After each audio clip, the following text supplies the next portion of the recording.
So you're Cooper Flag, and you get drafted by the Manchestians, right?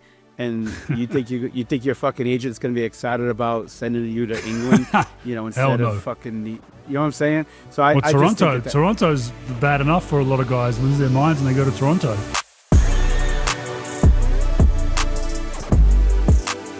Welcome to Rogue Bugs, another week of the basketball series. Myself, Mike Procopio, featuring Trent every now and then, much to Pro's despise. But what's going on, Pro? I wouldn't say despise in the least. In the least. Break his nuts all the time, man. Oh, You've actually gotten better. You've gotten better. You've gotten better. The friendship's starting to get there. Very I think. slowly. I'm always friendly, Bogues. You know me. Always ready for a good time.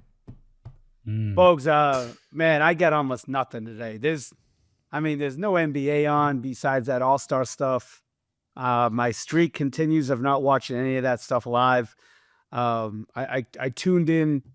My group chat was like, "Are you watching any of this stuff?" I go, "Not on." Absolutely not.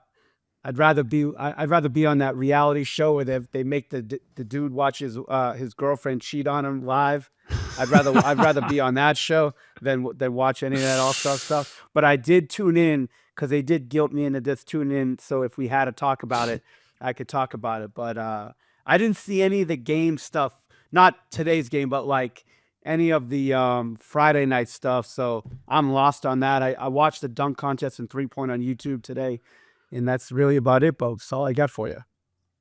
Well, you've watched more than I have. I've not touched any of it, just seen the results. So probably should watch a little bit more of it. I can't do it. I can't do it all. I mean, it's leading into the YouTube cut-ups, folks, is great because they don't, no commercial, no like, they just watch, you just watch the guys shoot or you watch the guys dunk and then that's it. It's like a 10-minute, maybe a 10-minute and a 14-minute deal, and that's it. You're done.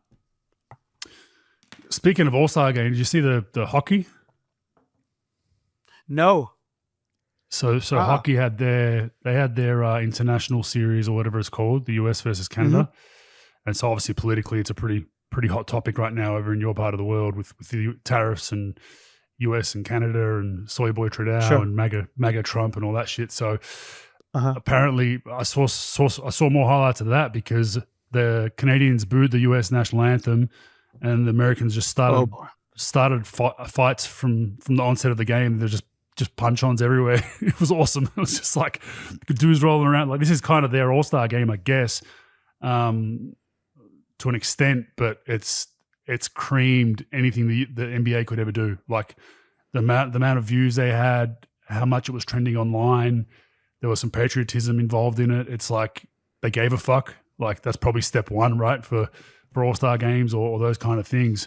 So check that out later. It was very, very interesting because people are comparing that with the viewership and how much it's got people engaged now. When you compare it to the NBA one, it's just night and day. Bogues, I'll tell you, with hockey, now it doesn't have the popularity that basketball has. Obviously, it doesn't make the money that athletes don't make the money. But I will tell you this. I would think that from the casual fan, the normal fan, they could relate to a hockey player.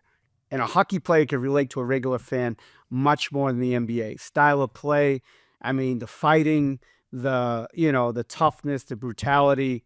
The game really hasn't changed all that much, it doesn't seem like. And it's just sort of got a blue-collar deal to it, where in the NBA, I think it's lost that with all the money that the players are making and some of the attitudes of the players on competing and doing all this. Like hockey, it doesn't matter. You could be the best player or the worst player. You're going out and fighting somebody that night. Like you don't care. You're not going to be soft. Not many soft hockey players, I don't think. So, but I will check that out. I didn't even hear about that, but I will check that out. That seems like something right up my alley. Yeah, exactly. That's why I thought you would have been all over it because it was quite hilarious. Like there was memes of like a meme of Adam Silver getting told by someone, Adam, they're fighting again. This is good viewership kind of stuff, So, but moving on to the NBA All-Star stuff, we'll get into that then. So the NBA and the NBPA will meet with the 2025 All-Stars to stress the importance of competing with fans for competing for the fans and for the business. So exactly what we've spoken about. We've beat this horse to death. My fix still is international versus the US, or US versus the world. I think that'll bring something, at least a bit of patriotism, a bit of, whatever it is. Maybe these days we can go Democrats versus Republicans. I don't know. Or, closeted Republicans in the NBA Pro versus Democrats. That might work as well. Yeah, because it'll be like it'll be like 27 players on one team and maybe one half a player on the next. So yeah, you're right. Yeah, behind closed doors, who they support, but.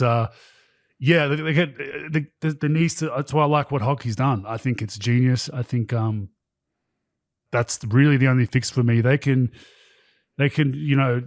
team selection, all-star drafts. I don't even still understand fully how they put this team together. There's a lot of rules to it, but it doesn't tickle me at all. I would tune in for a USA versus the world with guys like legit going at it. Like some fights, some talking shit. Like I'll watch that, but I can't. We both are on the same page. You just the true basketball fan does not watch All-Star Weekend for the most part. I think it's fair weather fans and celebrity oozers that love celebrities and all that kind of hoorah and performances and the musicians and all that kind of shit. Purists don't watch that shit. No, I was talking to a friend of mine who was in the NBA for a while too, as an assistant coach, basketball purist, and we're talking about the All-Star and just how disgusting it is. It really is. It's just it's not like the guys just are making way too much money than they used to, like in the 90s and 80s when those games were really competitive. And it just they're so far removed from doing anything like that on a competitive nature. And let's be honest, folks, most of the regular season isn't competitive, and now you're going to ask them, coming in to compete, like in an all-star setting. It's just I just think the whole universe of the NBA is sort of flipped on something like that. I think it's a waste of time, although they don't think so, because a lot of people go to it. There's a lot of money to be made for some reason. I don't think you'll ever, even USA versus the world, I still don't think there's going to be really a competitive, maybe a little bit competitive nature to it. But I think the players are so programmed now with, before the game, what they're wearing, the whole like influencer deal, social media, like they love messing around and joking around, not really being competitive. They're all about brand and things like that. They're just not competitive like that. Now, the playoffs and things as we go along, no doubt they're competitive. I believe in that.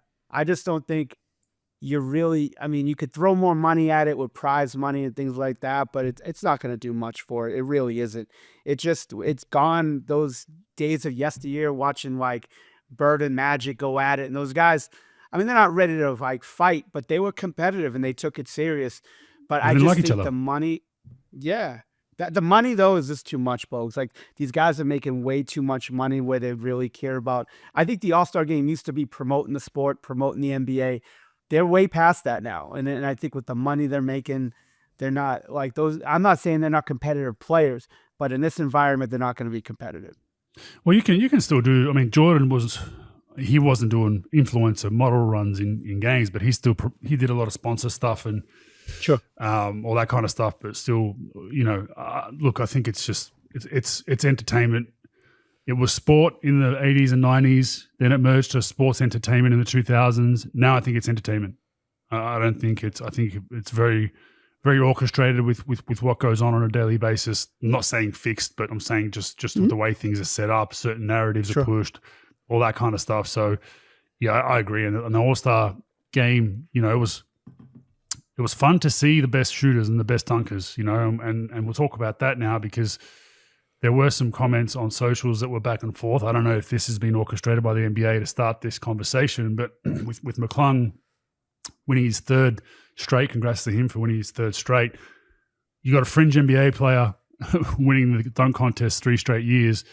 That's an issue, and so much so that John Morant was on socials. He tweeted to Aaron Gordon and Zach LaVine, kind of along the lines of, are we going to do this next year or what? I think I'm getting involved. If you're involved, I'm involved. I think this was orchestrated by the NBA or the PR team to try to start pushing for next year. And then Giannis even chimed in saying, if you do it, I'll do it. So they're getting some names behind it now. I think they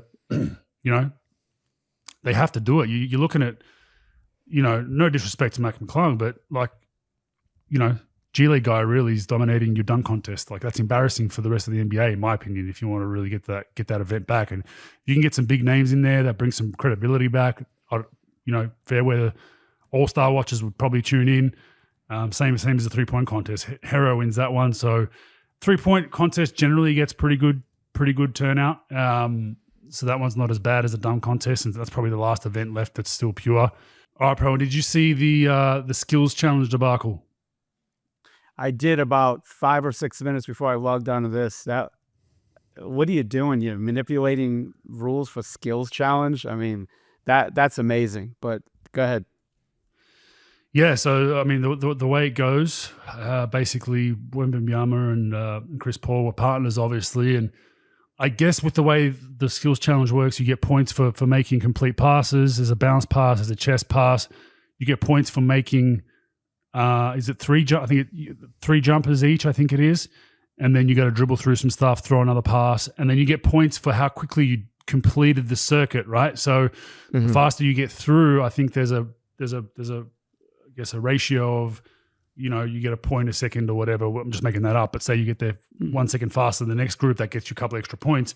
So what Chris Paul and Wembanyama decided to do was not shoot the ball, basically just throw all 3 balls off the rack really quickly onto the floor, so they could speed off the other side and obviously get the best time out of all the groups. So then I guess you got to study, will that time then, like if it's only 2 points for each basket made, but each second is worth a point, it's a smart move to do, right? But it's an all-star skills challenge. It's just like such a Chris Paul thing to do, because he's notorious for, which I can't hate on, he's notorious for manipulating the rules and finding little hacks in the game. Notoriously, he was the one guy. Do you remember when someone checked into a game with their shirt untucked? I can't remember who it was. Minnesota maybe. Mm-hmm. And he yelled at the ref because they already had to delay a game. He yelled at the ref. He's got his shirt untucked. That's a delay of the game warning in the NBA, and it was late game possession. Guy gets a technical foul, So it was just it was a horrible look. And actually, in the bylaws, don't know if the NBA put these in after the fact, but they said that there's rules where you have to actually shoot the ball. So I don't know what those rules entail. Next time, maybe just throw it off the backboard as hard as you can quickly. But the crowd was booing at an All-Star game. The crowd was actually booing, which was wild. I thought he might have seen Rajon Rondo in the stands and just lost his fucking marbles. So how Rajon gets under his skin. But I just saw the thing and I didn't really understand it for a half a second. And then there was a bunch of memes about Chris Paul and stuff about it, and I was like, holy shit. But yeah, I mean, Bogues, the whole thing with the dunk contest and McClung. Look, it used to be an event with stars winning it. Jordan, Clyde Drexler, Dr. J. My first All-Star game weekend that I saw, I think it was in the early 80s. It was like 82, 83, I think. It was like Larry Nance. It was Dr. J. It was a bunch of these like stars. And then every year it was like Dominique Wilkins, Larry Bird, 3-point contest. All these guys that were really good. I think that I'll be against throwing a lot of money at All-Stars to compete in the All-Star game, but I will throw $8 to $10 million to the winner of the dunk contest if you're going to bring in the leagues, like if you're going to bring in like Giannis, John Morant, whoever the dunkers are. And because that event's been so bad for so long. Look, Mac McClung, 3 dunk contests, that's no small feat, no doubt about it. But you got to bring real stars in. And I think that, or you got to figure out what that event's going to be. Because if this is going to be the top dunkers, you might as well like hold it all over the country and all over the world, like these dunk offs that you bring in the world's like best dunkers that may not even play in pro basketball or NBA basketball. And if that's what you want, but that's not what you want. No one wants that. No one wants to see Mac McClung. You need the stars. Exactly. Yeah, and I think those guys saying that they're going to be in, I don't think they're orchestrated. I think it's what NBA players like to do, and I think they like to see that, they like to this, like everyone. Oh wow, you're going to be in it. And they just like stirring stuff up. They don't want to be in it. It's they don't want to. They don't want to be in it. They don't risk injury. It's an extra thing they got to do. It's an extra event. They want to get in and get back to whatever tropical island they're going to be in for a few days before they got to get back to their team. And look, I don't blame them. It's 82 games, and all this stuff, playoffs, all those things. But they don't want to be in it. But look, I watched it on YouTube. I didn't watch it. I didn't watch it live, like I said. And the 3-point contest, they got those Sprite balls out there.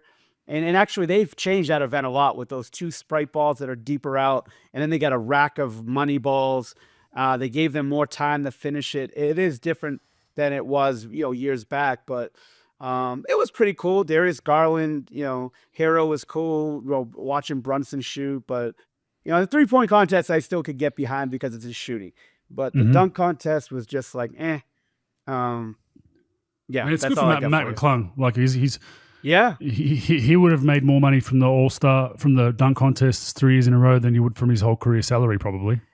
They said something like this, and it didn't make sense. I don't know if it was right information. They said that career earnings like $135,000, like NBA. That can't be right. Which because that's not right he's because he's minimum. Yeah, so something like $133,000. And what did he win for winning it? Does he win like $500,000, $1 million? Plus, does he win? Something like that. Plus all the sponsorships. So like he will get some sponsors. So I think overall with sponsorship agreements, I think he's probably made more than so you can't hate on that. Good on the kid. Like it's not his fault. He's asked to do it. He's a great dunker But yeah, we got to get the stars back involved. And just a final one from All-Star Weekend. We've spoke about this a little bit. A one-on-one tournament. Draymond Green's come out and said LeBron would win it. Who are your top? Who would you have as your top 3 to win a one-on-one tournament? Now we'd probably got to put some dribbles on it, I assume, because if it's Giannis, like he's just going to back most of the guards down, right? So maybe we put a three dribble maximum or 5 dribble maximum from half court, or something like that, or from the top of the 3. But who would be your top 3 to win it? I would say Luka, Kevin Durant, Anthony Edwards would be 3 guys that I think would have a really good chance of doing it, just because physicality, offensive. Now the defensive stuff, Luka maybe not. But yeah, it depends who starts with the ball when Luka plays. Yeah. If he starts with the ball, he's got a chance. I've never seen a guy in my life, folks, that can make more bullshit shots than Luka. Like half court sky hook. I mean, it's just something that he does, and I've never seen anything like it.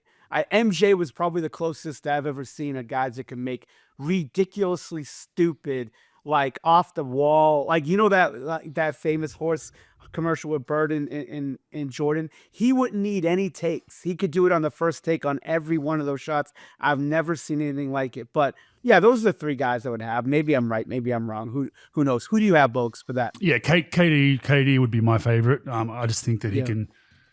I think he can score at any position on the floor. Like I just don't think he has a weak spot on the floor. I think LeBron has weak spots on the floor. I think the mid-range game for LeBron isn't his strength.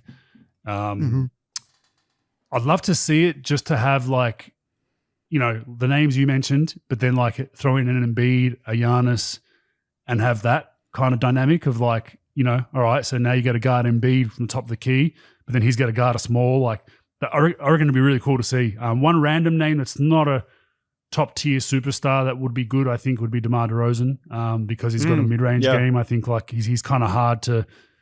I think in one-on-one, the mid-range game's super important, right? Because you're not playing off a closeout. You're playing off the guys already there, hand the ball off. Yeah. You're not going to get many open threes. Steph as well would be a tough one to guard.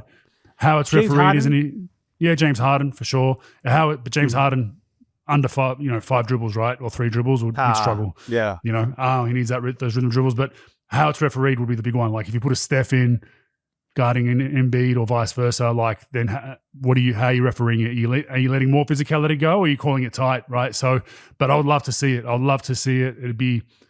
think that would be something I would tune into. I would legit tune into that because they'd give a shit. You can't coast in that one, right? Like you're gonna get your ass busted in front of millions of people. They would give a fuck about that one. That one's one that they should put in next year, and I think it would be a hit. I think people would watch that one. Mm-hmm. So, but but just big smalls, forwards, like just put the same set of rules for everybody. And if a big wants to back down with his 3 dribbles, so be it. Bad luck, and because a guard's going to try to obviously go around a big or try to cross him over, make him fall over. So it'd be a cool dynamic just to see the strategies around that and what bigs do, what littles do. We've all played one-on-one as kids. If you're like, all right, I'll give you the half open 3, shoot it. Do you do that if you're a big and you're slow? There's a lot of dynamic that would come into it. That would be pretty cool. Yeah, no, I think that would be. I think something like that. I always said like let's play horse and stuff like that, but I think that would be good. I think that would be great as well. Horse would be good. Horse would be good too. Horse would be great. They used to do horse boats. Yeah, in the 80s, right? 80s, yeah. 70s. I think like George Gervin was in it. Rick Barry, I think, was in it. Kareem was in one, wasn't he? Wasn't Kareem in one? No. I think you're thinking one year. Oh, that one-on-one. It was Kareem versus Dr. J. Yeah, that's right. Yeah, that's right. Yeah. They were both past their prime. I think they were both retired. It wasn't a great look, but I think they got like $1 million or $2 million each. So good luck to them. They also did the horse as recent as like 2009. I remember growing up and watching KD win that like 2-3 times in a row. Really? Wow, interesting. Yeah, but was that the one with a partner? That wasn't with a girl, was it? They started with 4 or 5 guys, basically, and then like Ernie and Chuck were like the commentators on the floor as it was happening. I'm pretty sure. So, after like 2-3 seasons, they got rid of it. Imagine horse with like, you got Durant, you've got Steph, Booker or things like that, Luka, Wemby, those things would be, those things would be pretty cool. Yeah, I think just some new life, some new events. I think the skills challenge is a shit one anyway. You can get rid of. I think they can boot that one. And fill that in with something else. Keep the 3-point one. Keep the dunk contest if they revamp it. I think that's enough. You don't the celebrity game, whatever. Rising stars, okay, I get it, but I mean the main one's a 3-point dunk, get a 1-on-1 and a horse, and then play the All-Star game. But yeah, anyway, so we're beating a dead horse with it, but I haven't. It shows how much I know. I was in the league when the horse thing was. I can't even remember it. That's how much I watched. Yeah, I didn't remember. I was either in Vegas playing poker, or I was on a tropical island, as Pro said, somewhere trying to get some sun and get some rest. But some news just to finish off. Not a lot. We're not doing team of the weeks this week, obviously, because there's only been one or two games max. The Hornets have not appealed the rescinded trade. That's pretty telling. That I think they knew that there was some damaged goods going over to LA, but also Williams has yet to report back to Charlotte. So Connect has reported back. Saw his comments. He handled it like a pro and said, "Look, this is part of the business. I'm one of the few players in NBA history that's had a trade rescinded, and I got to go back to the team. It is what it is. I got to get on with life." But Williams is MIA, pro. So if you see him around Dallas somewhere, let him know Charlotte's looking for him. Yeah, like wherever he's staying, I would have one of those poles with Charlotte 2,221 miles that way, and show him the way. It just goes to show you, Bogues. Like, look, like this is what it is. Basketball is really simple in the NBA. The player uses the organization as much as they can to get as many contracts as they can and build their value up. The teams use the players as much as they can to get every ounce of talent that they can, and they'll trade them in a heartbeat. The players will leave the team in a heartbeat. You don't see those players anymore that like take less so the team could, sign more players. It just is what it is. You're going to be in trade talks. So what? It's just part of the business. I remember being with Dwight Powell almost like the first 2 or 3 years of his career. And we were literally like shooting downstairs at the practice facility in Dallas in like trade day. And it's literally like, are they going to trade him? Are they not? It's just the way of the business. And we talked about it and it was like, hey, look, this is just what the business is. It sucks. Obviously I don't want to leave, but that's just what the business is. And look, every player, you're going to be in some type of trade talk throughout your career. It's just part of it. And if you need a couple of days or 3, 4, 5 days to recover because, oh God, they traded me and they rescinded the trade, it is what it is. You use them, they use you. It's common knowledge, and that's just the business of it. And no one's a family in the NBA. It's just everyone uses everybody, and that's okay. It's not an evil thing. It's just reality. And for these guys to need mental health breaks because, oh God, I got thrown in a trade. Come on, man. Be a pro. Be a pro. This is just part of it. You were in it. You got traded. You were in trade talks. It didn't really affect. I mean, I'm sure it affected you because you don't want to move or what have you. But I mean, how did it affect you, Bogues? Like, be not only getting traded, but like reading your name in a trade talk 3 or 4 years or 5 or 6 after you got drafted number 1. Like, I don't know when that started, but like, how was that process for you? It's mixed. There were times where, I think the tenure in Milwaukee come to an end, and I actually wanted to get traded. They didn't want to trade me at that time, and then I got hurt mid that season. Was out for the season with a broken ankle, and then they were like, "Shit, all right, he wanted to be traded. He's not going to help us the rest of the season. We'll get him out." And then I was happy about that one. But then I got traded from Golden State to Dallas to make room for KD, and that was in the middle of national team camp. So it didn't really affect me that much. I was kind of expecting it. Kind of had a feeling when the KD rumors started. I knew about the KD rumors from the season before. I knew guys had secretly met with him, and the team had met with him before. Mm-hmm. The funny thing is in free agency, like, people are so stupid to believe that a deal came together within 12 hours of free agency opening, right, pro? Like, it's age old. Like, oh, well, we didn't know this just happened. 12 hours ago we agreed. It's like, come on, like. So I knew kind of there was rumblings of that even before it happened. And, Joe Lacob was on record of never being able to sign an illustrious free agent from another team. They wouldn't even take meetings with Golden State back in the day. So I knew it was a point of frustration for him. So he wanted to get that big name, right? So then I got the call. I woke up from middle of national team camp with like 50 missed calls from my agents. Like, call me ASAP. And I'm like, dude, it's 6:30 in the morning. I just woke up, yeah, you're going to Dallas, cool. So, but I kind of knew I was in a somewhat privileged position where the bulk of my career early on, where I was settled, was in the same spot, just Milwaukee and Golden State. So there wasn't a lot of moving. So I was unique in that way.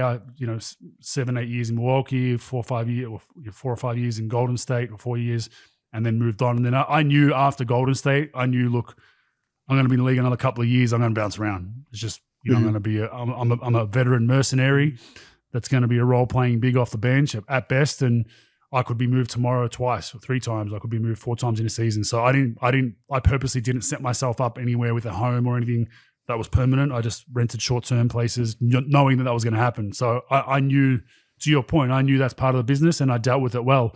I actually didn't want to have kids. I just had kids towards the end of my career for that very reason, because I try to time it that once I'm mid to late 30s, my kids are then roughly of the age they're going to go into school. So I actually pre-planned all that. I didn't want to have kids at mid-20s, and then that would have done my head in. Being away, a lot of guys get traded, and then they'll leave their wife and kids in the city that they were based in because of school, right? And friends and family or whatever network you've built there. You don't want to just pull your kids out and move. I couldn't be away from my kids for that long. It would have like absolutely killed me. So my wife and I strategically had plans to have it kind of early, have kids early 30s, and it all planned out perfectly well. But the guys that have to go through that have kids early, and that's tough, man. It's real tough. That's the tough part of the business, but it's also what you sign up for. You can always go and work a 9 to 5 and get paid a couple $100,000 a year, and know that 9 to 5 every day, you're at the same boring job, but you've got routine, you're not going to get moved or traded, but you're earning 1/1000th of what some of these guys are earning, 1/100th of what some of these guys are earning. So, that was kind of my spiel on it. And I as a fan, I love the antics of trades. I think it's one thing the NBA gets right is just, they just get so much press for free out of trade period, and the amount of news and clicks and posts that creates is just unbelievable. It's almost bigger no than other the sport. it's almost bigger than championship week for them. I think it would be. I think the the interactions on social media, we don't have that metric, but you probably get it. I think trade deadline week, the interactions, NBA interactions would probably outweigh, NBA finals. Like, it's just wild. Like, everyone's talking, especially something like the Luka trade happens. Like, it's historic, right? So it's, pretty wild. Yeah, I would say free agency, trade free agency. I think football, because of the packages that are traded on draft day, I think their draft's probably more popular than the NBA, just because like you see sometimes like really top picks getting drafted, top 4, top 5, and then there's like a slew of, trade, like, draft picks and things traded on draft day. So I think you do see more of that, more frequent in the NFL than the NBA. But like you said, the NBA with the trade and free agency, I don't see any other sport even coming close to them in those two.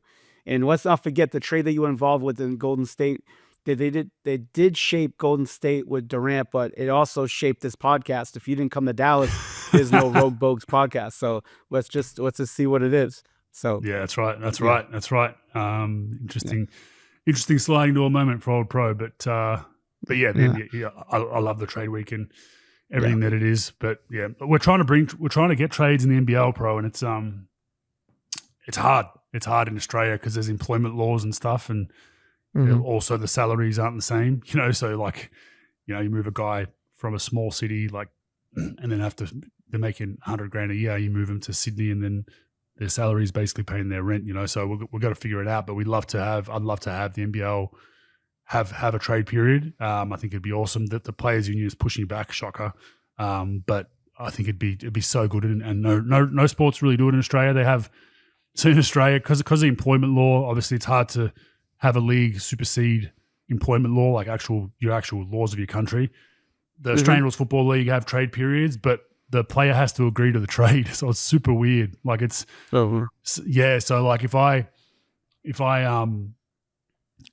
want out of the club, I can go to the management in Australian Rules Football and be like, I'm playing for the Lakers. I want out. You need to trade me. They're like, cool, we'll trade you. We've got a deal with Orlando. Oh no, I want to only go to Phoenix, and then they have to do a deal with Phoenix because of the employment laws. Yeah. So because of the employment laws, the player can just say, oh, well, I'm not moving then. But you're disgruntled. Like, why can't we move you where we want to? No.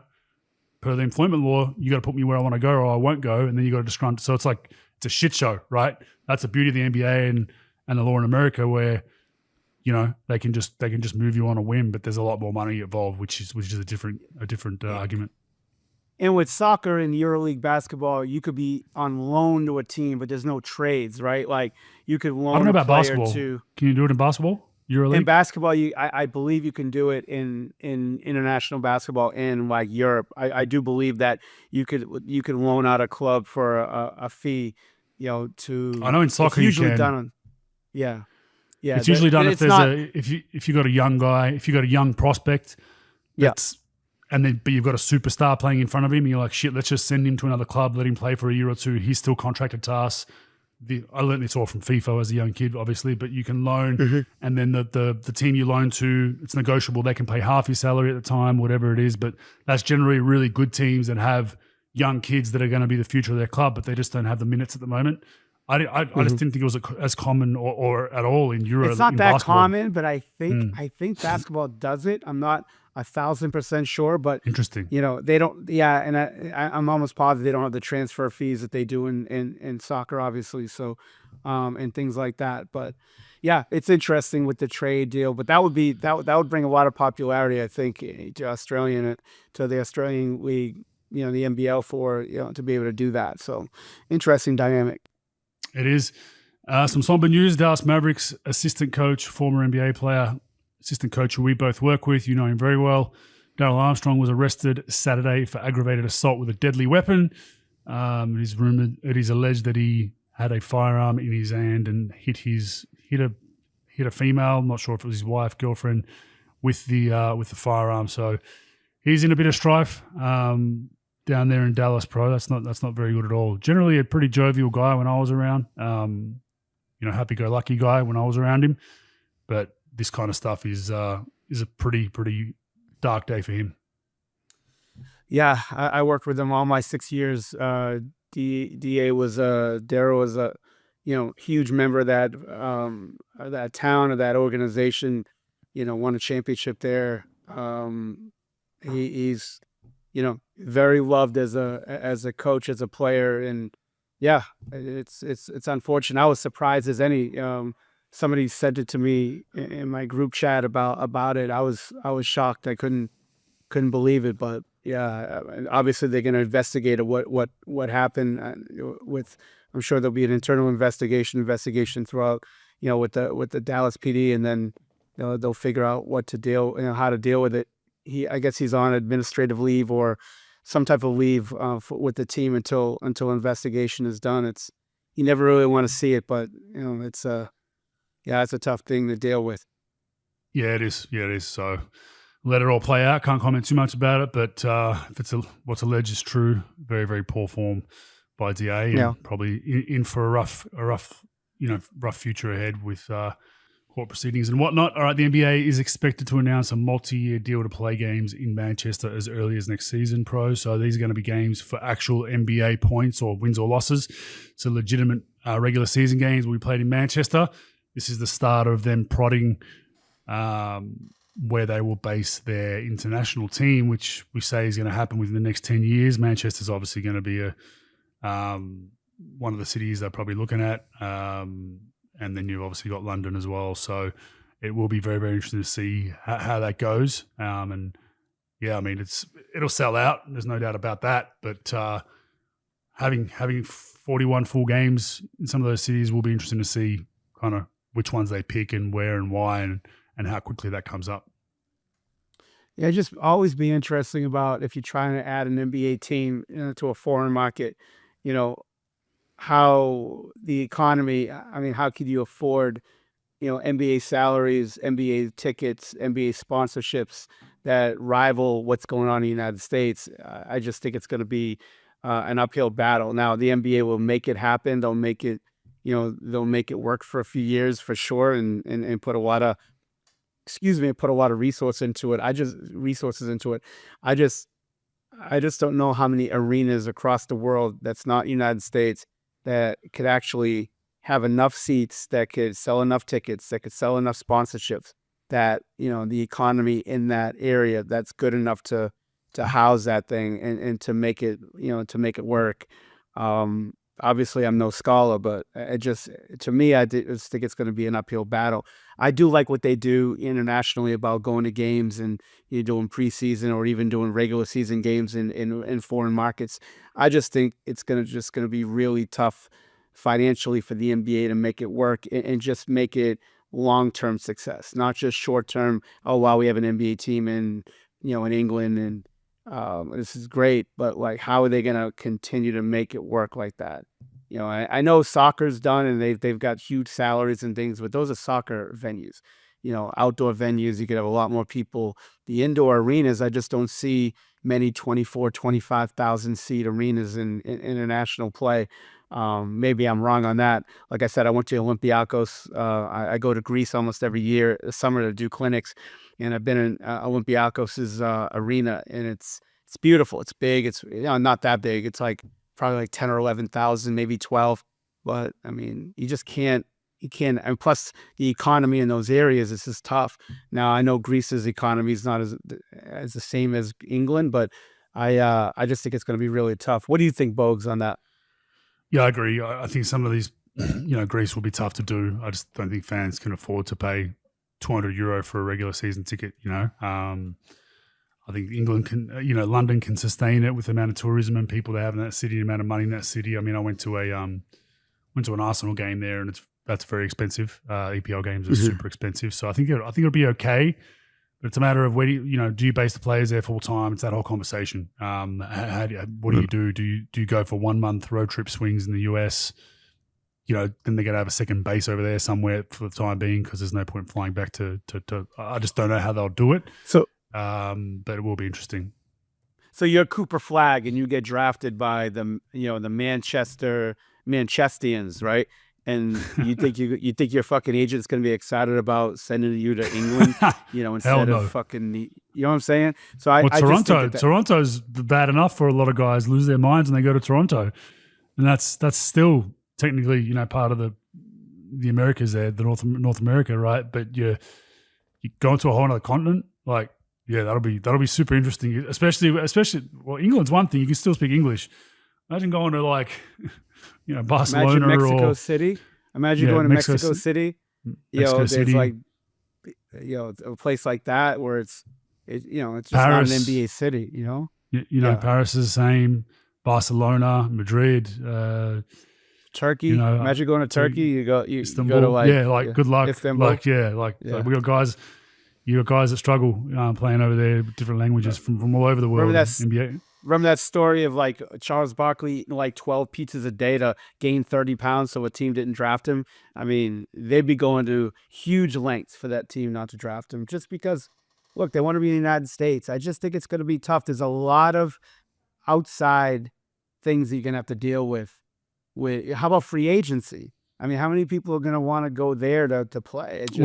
What I think will happen, Pro, is they'll probably get more money going there. That's what I think will happen because you're totally right. Like they'll have to be an incentive over, like they'll say, hey, we can give you 1.5 more than you'd earn in the US to get because like you wouldn't look at it. You just wouldn't look at it. And then you got salary cap's got to be the same. Like they'll overpay. You're right, but the salary cap has to be the same. They're gonna have to have the same rules. And because the other 30 NBA teams are going to be like, oh, no. You can't have one team you can't circumvent the cap or do anything more to entice a guy to go. Like the other 30 that's lawsuit after lawsuit after lawsuit. So I don't know, man. I have no idea. You've also got taxes in that country. You got taxes in that country. You got all that shit to deal with. There's something happening similar in Australia with the rugby league, putting a team up in the islands up north. And from what I understand, the players they get all their housing paid for, and I think they can get more money. I think the agreement they've done with the government is it's tax-free money, Pro. So that could be the workaround. The country then, you go to a Barcelona, we bring you a team, but you can't tax these guys. They get 100% of their earnings. That makes a difference then, Pro, right? So then you got, you're not circumnavigating the cap technically because you're just not paying. You're not paying your taxes. So that could be something that they do as well. NBA could negotiate that to make that. There has to be some sort of carrot because, like you said, if you're a premier free agent, even if you're getting $5 million less from New York, you're not going to go to London for $5 million more. You're just not going to do it. You're not, So it's a very, very fair point. All right, useful or useless. Who would you think has the most clutch shots made in the last decade out of the whole NBA? Most clutch shots. I think clutch is under 10-point game. What's the metric? Look that up for me, Trent. I think it's last 2 minutes under a 10-point game, maybe, or under 5-point game. There's a certain metric for clutch shots, but you can look that one up while we chat. Who would you think it is, bro? I would say Kevin Durant if I had to guess, but you know me, I got a monumental streak of fucking these questions up. So I'm going to say Kevin Durant, and I'm probably wrong, but go ahead. I'm gonna go with Demar DeRozan because I know the answer, but it is Demar DeRozan, Pro. He has the most clutch shots made in the entire NBA, and you know what I put that down to? He has a mid range because whenever it's clutch time, generally the shot teams are going to give up is that mid range jumper. They're not going to give up a feet set three. They're not going to give up a dunk or in the lane layup floater. They're going to make you hit an 18-footer, and that's his bread and butter. So he's the guy. I would love to see a stat breakdown of any analytic people that follow the show that could tell me what types of shots are most common in clutch situations. Is it at the rim? Is it mid-range, or is it three? And because interesting. It's funny. Most of the NBA playoffs and big time shots that are made, a lot. I mean, I know Kawhi's three and all that, but a lot of it to me of like mid-range, like elbow pull-ups. But I don't know. Yeah. Like Kawhi hit a bunch against us the year we went to the finals, that second run with the Warriors. He hit a bunch of mid-ranges from around that area, like top of the key, just 1 foot inside the three, because you're running him off. And, all MJ's buzzer beaters were all long twos. That was a different era from analytics, but you do seem to notice a trend that a lot of clutch shots are in that realm, or that you're just not going to get on the rim late game. You're not going to get on the rim. You're not going to have the feet set three. Trent, did you get that or not? Yeah, so they measure it by a game within 6 points in the last 5 minutes or in overtime. Okay, yeah, so it's I had it half right. Yep. Last 5 minutes, 6 points or under. Yeah, so DeMar DeRozan. All right, how's this one, Pro? Kind of, I think it's useful just from a comedic value. So Jokic leads the league in heaves. So basically, in NBA history, he's got the longest average 3-point percentage in single season NBA history at the moment. So anything with Jokic, I'm gonna say useful, because the guy's such a jovial fuck. You love the guy, so I'm gonna say it's useful. So yeah, I mean he's got the longest distance 3-point percentage in NBA history for this season, which is wild. And you know some of the ones he hit last week, he hit that corner three. I don't know if you saw that one, Pro. Like just 1 foot falling out of bounds. Like he hit some tough ones, but that's a wild stat. I would have thought it would have been Steph because he takes a lot of long threes, and Jokic has hit a fair few half quarters and full quarters as we've gone along. Last one, Kevin Durant becomes the 8th player in NBA history to score 30,000 career points, Pro.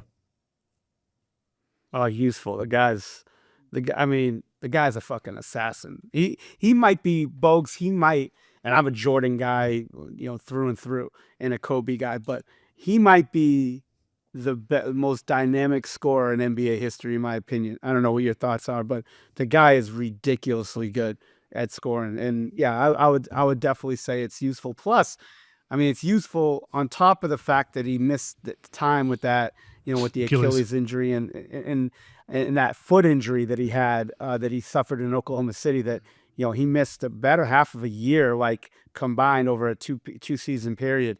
That foot was really not right for a year or two. So imagine doing that with those catastrophic injuries that he sustained.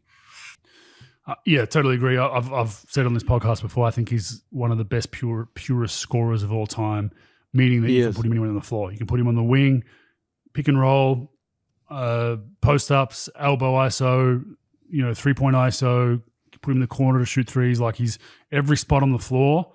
He's very, very good. So I've always been a fan of just getting it done. That's why I think he would likely win the NBA one-on-one competition if it was to go ahead. All right, fact or fake news, Pro, and get out of here. Yeah, before we get to that, Bogues, there's a stat that I saw today that was pretty interesting. So Eddie Johnson was jumping on that Draymond deal about the game being boring, right? I remember he was saying that either at a podcast or his own podcast or an interview. So Eddie Johnson, that used to play for the Suns, he has a show on Sirius. Draymond's 100% right. We run one play 95% of the time. Pick and roll, pick and space, pick and target. Off the ball plays are non-existent. Players are being used like robots and blah, blah, blah.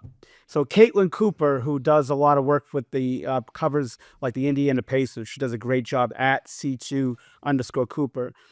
She got the data from that second spectrum, the cameras in the sky on every arena in the NBA.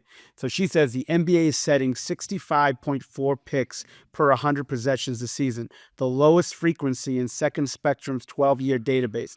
The NBA's average pickup distance is 42 feet, the highest distance in second spectrum's 12-year database. So less pick and roll and more pressure being added in the NBA. I don't know what that fucking goes under, useful, useless, or just stats, but I thought that was interesting that pick and rolls are going to an all-time low in the last 10, 12 years, and pickup points are getting higher, more picking up full and more pressure. So you never used to see pressure in the NBA until they came over half court into their set, or it's just pick and roll after pick and roll, or ISO after ISO after ISO.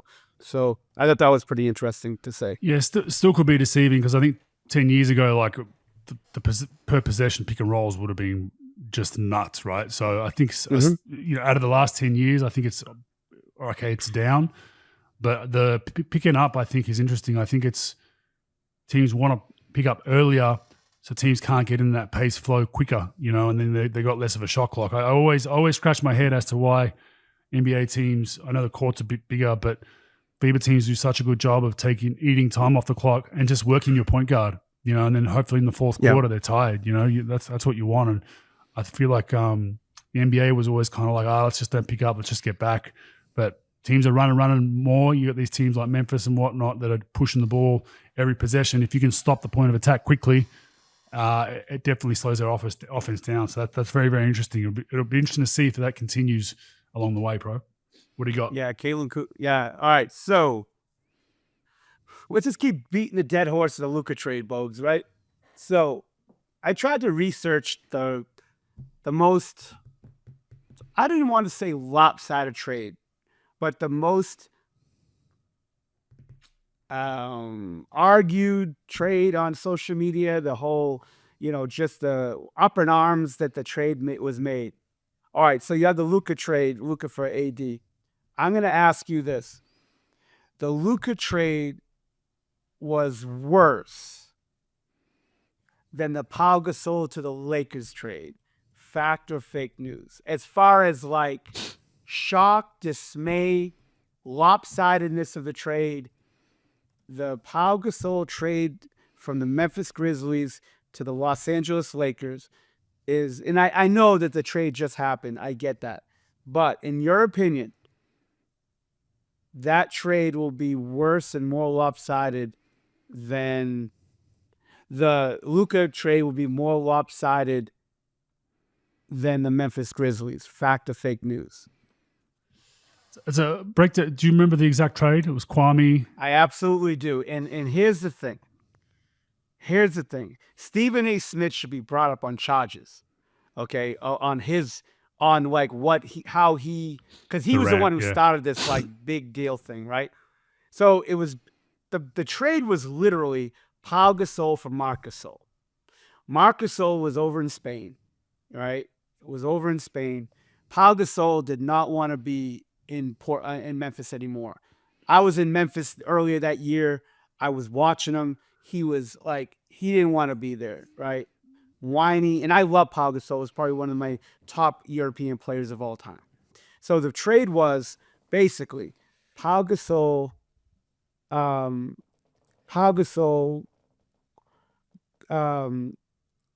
goes for, I think it was like a couple of other players of Pau. And then Marc Gasol, the rights to Marc Gasol, Kwame Brown, Javaris Crittenton. Hold on, I'll give you the whole trade now. Yeah, people forget it was Gasol ended up being the retiree's jersey is close to like being all jerseys retired. Yeah. I've got it here if you want, bro.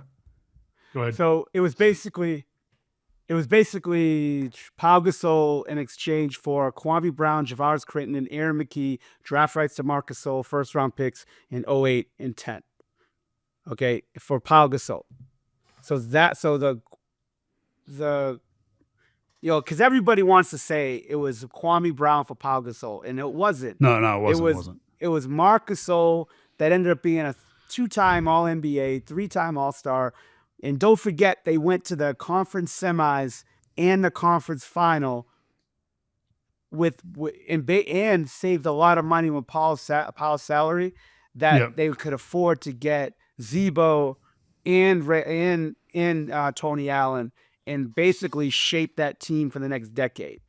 So I probably shouldn't have brought that up before I made my case of what I like, but the Luka trade is more lopsided than that trade. Fact or fake news?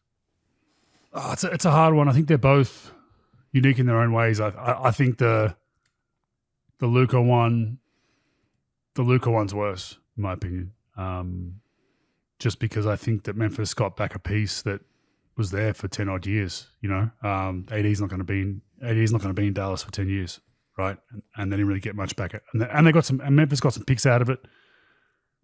Dallas, I think, could have. I just think Dallas did not get near the worth of what Luka Doncic should bring you in a trade haul. Arguably, you can get AD and a boatload of picks, and that's what you would have liked to have seen. Players. I think in that world, you could have got both. You could have got a superstar player back and a shitload of picks. But I think, I always scratch my head at the Stephen A. Smith rant because people forgot that Marc Gasol was an integral part of their success for a decade. That was just skimmed over. It's unbelievable. I remember watching. So in April, there's an NBA draft combine basically for seniors. It's called the Portsmouth Invitational. So I remember going as a scout, going to watch, and then you were allowed to go to high school games. So it was a big time AU tournament down in Virginia at the same time. So I went to see Marc Gasol. He was in high school in Virginia. I mean, in Memphis. I'm sorry. In Memphis, because Pau was in Memphis, so he went to high school there, lived there. He was a fat fuck. Bogues, the guy had like a belly coming out of his jersey. Yeah, I remember. Was bad. So I was like, holy shit. And so like, that's my look at him. That was my whole deal with him. Just watching my evaluation of him, like, Jesus, he was a good player, but he couldn't move. So, Chris Wallace, who was the GM that made the trade, was with me in Boston. He's a close friend of mine for years. And when he told me he was doing the deal, I'm like, Marc Gasol? He goes, Mike, go to Synergy and watch him. He's playing in a Spanish team. And I watched him, and he was like, he lost all that weight. And I'm like, wow, this guy's really good. So when he makes the trade, it's just not fair because the guy, look, Pau Gasol didn't want to be there. He was getting like $17 million a year. He was, whiny, complaining, just didn't want to be there. So they were going nowhere. They didn't win one playoff game in their franchise history. They spent $1 kajillion on Jerry West to be their GM. It just wasn't going well. So he makes this trade. Now he's had they had a bunch of trade packages, right? But he did that trade to get off the money, to have this young piece that was going to be in Spain for one more year and then come to the team.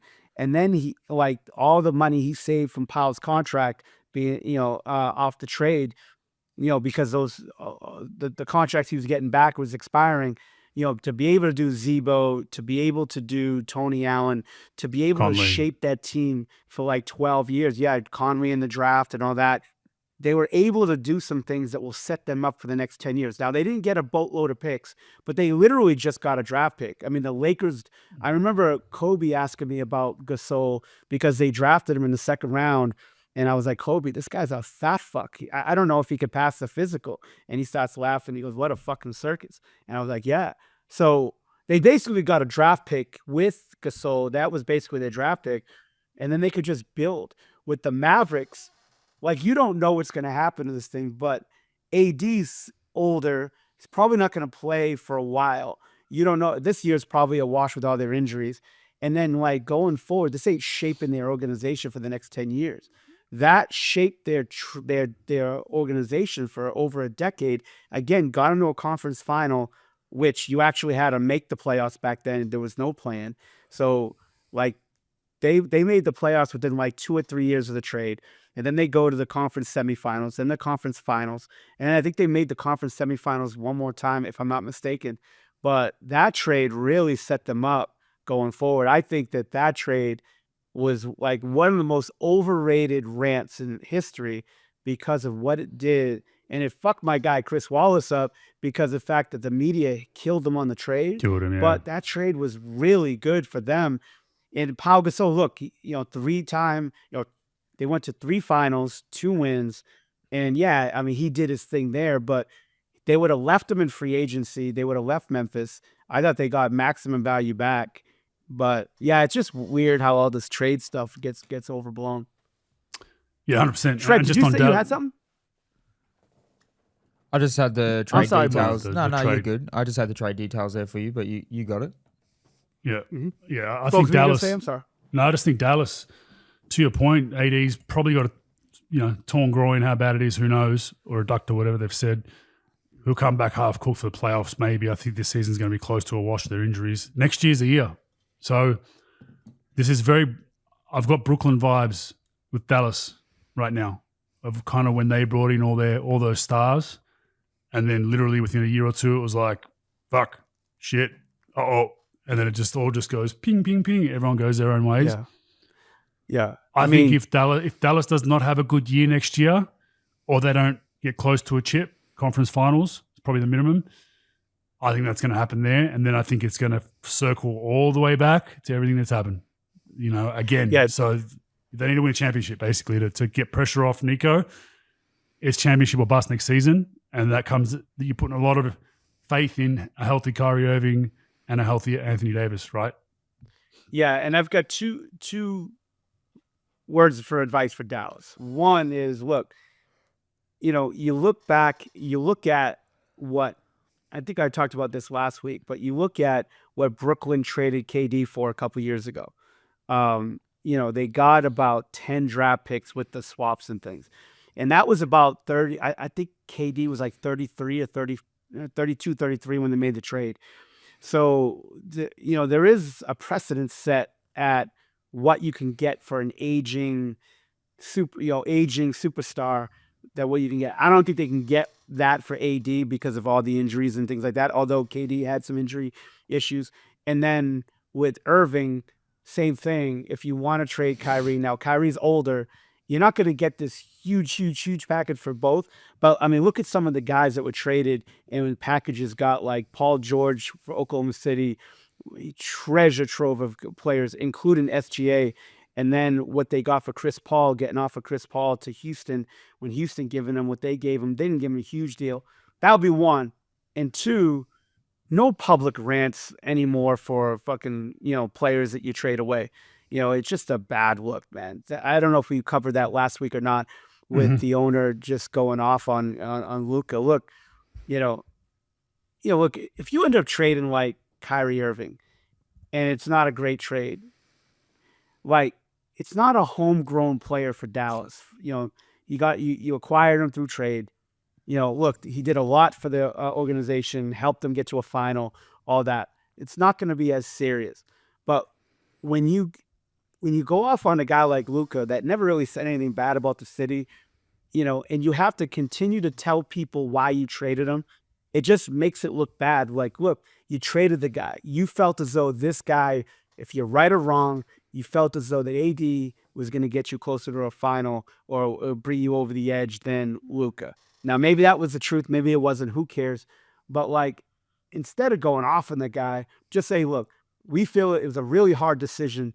This guy was a pillar to the community, pillar to our organization, but we felt as though this was going to bring us a final quicker. All right, and that's our opinion. And you just got to trust me going forward. You don't just keep going off on the guy's weight and this and just that, leave it at that. And conditions. Just leave it at that. Hey, we thought we'd move on. They've got ways to get those leaks out for someone else to write. You just don't need to comment on it. Right? Yeah, real poor. But they're doubling down on their fuck up, I think. So, okay, pro. See you next week, man. Thank you. Good luck, fellas. NBA All-Star game. You guys talking about that this week or no? Or no NBL All-Star game this week? No NBL All-Star weekend. We don't have an NBL All-Star weekend, pro. I think there's bigger fish to fry. We used to have one back in the day. It was actually quite decent. But yeah, we don't have that. Maybe it'll come back, but NBL Office has a dartboard of things they're trying out every season. So I'm sure this will come up in the next year or two. Well, good luck, fellas. Thank you. Adios. Mm-hmm. Adios. Just wrapping up quickly with some NBL. So Sydney done out in straight sets. They go down to Adelaide. Obviously the Xavier Cooks stuff. Hard for me to comment too much on it, but it's pretty public now. Suspended for an adverse finding with a drug test. So I guess from our point of view, we don't know when, how, all that kind of stuff, which route the suspension is going to go. So we anticipate, we'll find out in the next month or so now if the season being over. But, being recreational, we don't think it's going to be too severe, but you never know. These things all go different routes, but it's disappointing to lose our best player from the play-in. But Adelaide just shot the hell out of the ball that whole game. They shot really well in Sydney, and we were in the game till the fourth quarter, and then Adelaide just overtook us. And Kendrick Davis was huge in that one. Montrezl Harrell, they all seemed to make big plays. Humphries, some big rebounds towards the end of that game, some easy lay-ins. So credit to them. They then went on to get pummeled by, well, not pummeled. They were pummeling Southeast Melbourne by 21, was it, Trent? Yep, 21 points. Absolutely kicking the shit out of them, and then the second half just capitulated. DJV was non-existent for the game. Didn't look engaged. Didn't look happy. Wasn't getting touches. Davis went straight ISO ball late in that second half, which cost them. I think they had no flow to their offense, no ball movement. Trez got a little ankle injury, wasn't moving too well. Humphries wasn't getting touches, wasn't happy. It all just imploded, and that was kind of what we've spoken about. They were a high-risk, high-reward team. When things are flowing, like that first half, they're so dangerous. They can really, they could beat anyone, right? The smallest bit of adversity happens, and it all just goes to shit, and that's what we saw from Adelaide. So no one happier than Illawarra. Illawarra getting swept by Adelaide during the regular season. They would have been pumped to see Southeast Melbourne come and win that. Southeast Melbourne now go on to play who do they have? They have Illawarra in the 3-game series, which starts later this month. But what did you note from either the Sydney game or the Southeast game? I think the Sydney and the Adelaide game could be used as a presentation point on Adelaide season. It showed both sides of Adelaide. I think from more importantly, the Southeast game, after that second half, it just shows their ability to fall asleep at the wheel and their lack of depth. When things aren't going right for their stars, Mike Wells doesn't have that ability to bring in energy bench guys like Southeast could with your Ben Ayres and these other guys that come in and give you energy immediately. So you see stupid turnovers late, like at the end of that third quarter, throwing the ball off Harold's bum and them getting a layup, just little silly stuff like that. I think it was like a 28-15 third quarter. And as soon as you see Southeast making shots and kind of going on that run, Hurt was absolutely amazing the whole game for them. Mm-hmm. I think you kind of could see the writing on the wall that as soon as that third quarter ended, I was like, this is Southeast's game. You didn't think Adelaide were going to win it. Exactly. So, yeah, I think, like you said, we've been harping on it all season. It pretty much went the way that it had gone all season for Adelaide in those last two. Yeah, you could see them just going to their timeouts in that third. A lot of bitching, a lot of finger pointing. Mm. You even had who was the courtside reporter? Is it Kelsey? I think it's Kelsey. Yep. Basically saying that Montrez, which was interesting. She brought this out live. That Harold was yelling, "Get DJ out of the game! He's killing us defensively." Yelled that out for everyone to hear, which was interesting. So. Humphries only played like 11 minutes as well. Like it was a strange thing to watch. To be honest, Humphries. I think it just seems like when he's not in the flow with getting touches, it's clunky. Same as DJV. They just had a lot of guys that I think need the ball to feel and flow, and then your point guard's very isolation based. Montrez had a high assist game against us in Sydney, but generally not his MO. He's going to go ISO as well. So. I think the ball just started to stick for them in the second half. They're not a great defensive team.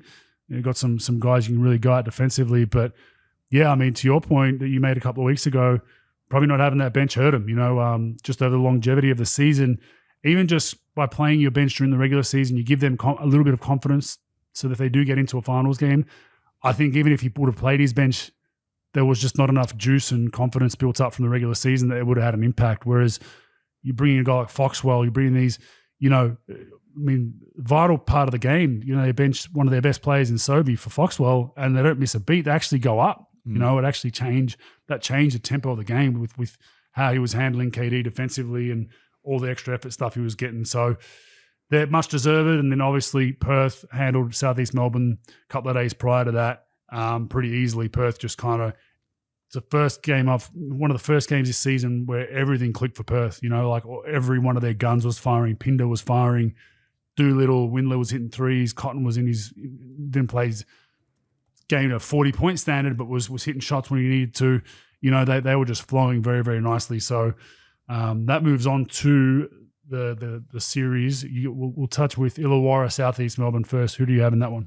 I think Illawarra win this. I mean, they're the ladder leaders for a reason. I think it's their championship to lose at this point. So heading into this series, Southeast Melbourne having to play these extra games, I think for Illawarra, it would be a shock loss if they were to lose this 3-game series to the Phoenix. Yeah, I'm going to go Illawarra 2-1. Look, just full disclosure for these picks, I have no idea, really, because I think it's going to be hard. But I think Illawarra is one I'm more confident in. The other one is a harder pick, but they should be 2-1 with home court advantage. I think the guard play from Illawarra is, I think, a little bit stronger with Walton Jr. being out. Although there is rumours he might be back. To what capacity, who knows? That'll be a huge conclusion for them if he's back. But Illawarra just seem a bit more balanced. The Hurt matchup's going to be interesting. Who do Illawarra start on Hurt? It'll probably be Peatling that gets to start on him, I'd assume. When they go smaller with Hurt at the 5, that then puts Froling in a bit of a bind. So there is some cross matches that are going to be interesting, but I'd go Illawarra 2-1. Perth, Melbourne, I'll go first on this one. Look, I think Melbourne's just played Perth well, and I think having home court where they get a better whistle, where they allow a lot more physicality, and having 2 guards that can beat up on Bryce, I think is enough for me to get Melbourne through 2-1. I just think that for some reason that's just they just play well against Perth. They play well in Perth. Even if they're down 0-1, they could go and win that game too quite easily. But this is literally a coin flip. I think it can go either way. Perth have so many guys that can get hot. I love Doolittle and the way he's playing. But then, I think this is going to be a big Marcus Lee series for Melbourne if they're going to win. You're going to have some rim presence with that perimeter defense.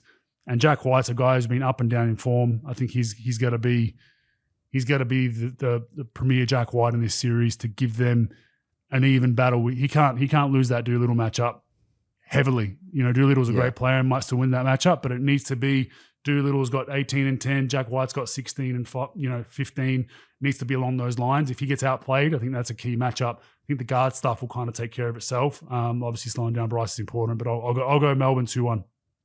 I've got Perth in this one. I think really towards the second half of the season has made some great adjustments in their offense, getting the ball out of Bryce's hands early and getting other guys going within the flow of their offense. So I think that will obviously, with Shilly and Delhi being on Bryce, it's going to be tough either way, but I think it just negates it that little bit where it hopefully gets Perth over the line for them. And I think with the play with their other guys like Henschel has really come into his own. Windler can really be a massive X factor for that team. Doolittle's going to give you what he always gives, and the way Pinder's been playing these last 3 or 4 games, I just think they're the more informed team right now.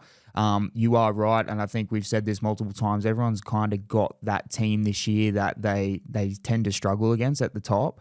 That team for Perth is unfortunately Melbourne. So like you said, I really do think it's a coin flip, but I just think off recent form, Bryce is going to be the best player in this series. I think Perth get it done. Yeah, we'll see that. I think it's going to be a close series. It's going to be a tough one. They always have nice finals matches, and I think this is no different. So we'll watch that space. Montrezl Harrell has gone to China. I heard on a huge deal on a monthly basis from Adelaide, so he'll be jetting off straight away. It'll be interesting to see if he comes back next season. KD likewise. I told you a couple of weeks ago he's gone to Israel. I think they're both deals just till the end of their respective seasons. And that's the beauty of the NBL. We can kind of get imports. They can top up some money, and they'll take a little bit less to come to Australia, then go and get a good deal in China and top up on that money. So that's good. 40's gone from Cairns. It hasn't been announced where yet, but I heard it's Japan. Not too sure though, but I heard he's gone that way. Not too sure he's taken over in Cairns. Heard rumours it would be assistant coach Kerry Williams, but nothing's been confirmed there. That's one that we spoke about a month ago. There were rumblings that 40 would be gone. There's some rumblings in Brisbane. Haven't heard anything from them. There was a full review going on with their medical coaching, all that kind of stuff. Haven't heard much there, but there is some rumours swirling. Whatever happens there, who knows? Some people think Schuler's done an okay job. Some people think it's time to move on. It will be interesting to see which way they go. But they probably were a bit unlucky with injuries, but whether they move on from the staff and be their 3rd, 4th, 5th coach in a couple of years, pretty tough for them. Yeah, it's an interesting one.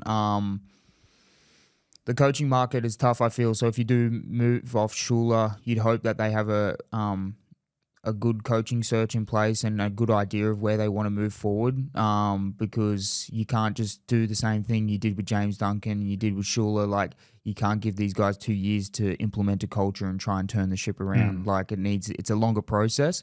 So if you are going to move off and do something similar, maybe not as volatile as Adelaide, but like you're moving off these coaches every 2 to 3 years, you got to really look at, okay, who's going to be the guy to be our head coach moving forward for the next 5 years? Who's going to be able to come in and implement a culture and start trying to get Brisbane back into the finals basketball. So if they do move off, let's just hope that they have some kind of plan in place to have maybe a bit more longevity with this next one. Yeah, I would have thought they would have given him probably the start of the season again till mid, maybe, and then if it's gone bad, maybe they move on and have a plan B. But you hear rumors, and who knows? Maybe they think now's the time. But yeah, I would have thought he would have got maybe one more year to figure things out. Yeah, but we'll watch that space. And just finally, just touching on that burner account I tweeted about yesterday. Everyone is asking me who it is. I'm not going to disclose who it is. If you can put two and two together, but yeah, if you're going to have burner accounts, put it was a family member of an NBL player. Quite clearly, we've known about the account I've known about the account for a long, long time. So if you're going to put out tweets that are just promoting one player and shitting on that player's teammates, it's pretty obvious to piece things together. So what was interesting about it was that I put the tweet up, and within an hour, that account that was 3 to 4 years old had got completely wiped. So people can put together who it is, but it was very, very interesting because there was a lot of good value. There was a lot of stuff leaked from that particular team's locker room over the last couple of seasons on that Twitter account. I think there's a way to get deleted Twitter account Wayback Machine maybe or something where you can find the tweets, but it's above my head and not something I want to go and waste my time doing. But everyone wants me to name who it is. You can figure it out. 2 + 2 = 4. It's not a hard one to figure out, but just interesting that you'd leak that kind of stuff through a family member's account, which is not good. It always gets found out one way or another. Brian Colangelo and all that kind of stuff. But that got some laughs from me, considering the account was completely obliterated within an hour of posting that. Yeah, I missed this one. I didn't see it. So you didn't see it? Oh, no, I didn't. Absolutely hilarious. Investigator Bones does it again. Yeah. Look, someone brought my attention to it a long, long time ago. So I didn't follow the account, but I'll go on it every now and then just to see.